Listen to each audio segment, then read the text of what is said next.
중국 코로나 상황은 여전히 심각합니다. 상하이 같은 경우는 거의 70%에서 80% 정도가 걸렸다고 보면 됩니다.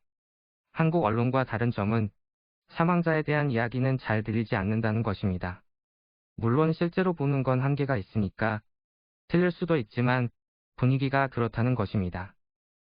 현재 한국에서는 중국에서 입국하는 사람들에게 입국 전 PCR 검사를 요구하고 입국 시 검사와 격리를 하고 있습니다. 솔직히 중국에 사는 사람의 입장에서는 굉장히 불편한 일이지만 반드시 해야 하는 일이고 잘하는 일이라고 생각합니다. 그리고 혹시라도 중국에 굴복해서 격리 비용이나 치료 비용을 국가에서 내주는 일은 없어야 합니다. 중국에서는 얼마 전까지도 격리 비용을 개인 비용으로 처리했습니다. 비싼 가격에 변변치 못한 식사와 제대로 된 호텔 서비스도 받지 못했습니다. 잘못해서 양성이라도 뜨면 갖은 검사와 치료를 해서 심하면 1,000만 원 이상의 금액이 청구되기도 했습니다. 한국이 양보해서 편의를 봐줄 필요는 없습니다. 8일부터 중국에서는 입국자 격리를 해제했습니다.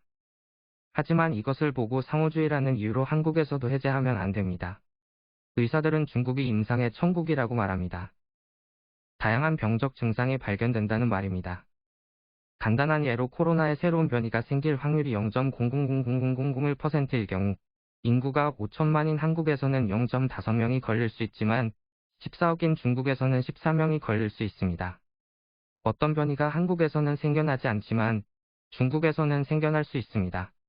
이런 이유로 중국의 확진자 수 증가에 전 세계가 긴장하고 있는 것입니다. 이 격리는 춘절 즉 구정이 지나고 최소한 한 달 뒤까지 유지해야 합니다. 춘절은 중국에서 가장 큰 명절입니다.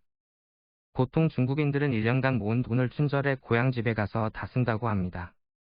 가족, 친지들을 모아놓고 며칠 동안 잔치를 벌인다는 것입니다.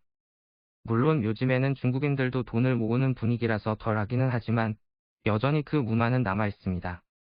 특히 이번에는 3년 만에 통제가 없는 춘절이기 때문에 많은 사람들이 몰릴 것입니다. 그럼 코로나는 또 한 번 대확산이 일어날 것입니다. 대도시도 의료시설의 부족으로 많은 사람들이 고생을 했는데 지방, 시골은 어떻게 될지 상상하기도 어렵습니다. 아마 지금보다 더 심각한 확산이 일어날 것이고 다양한 변이들도 생겨날 수도 있습니다. 그리고 춘절을 지내고 온 사람들이 다시 대도시에 코로나 변이를 퍼뜨릴 수도 있습니다.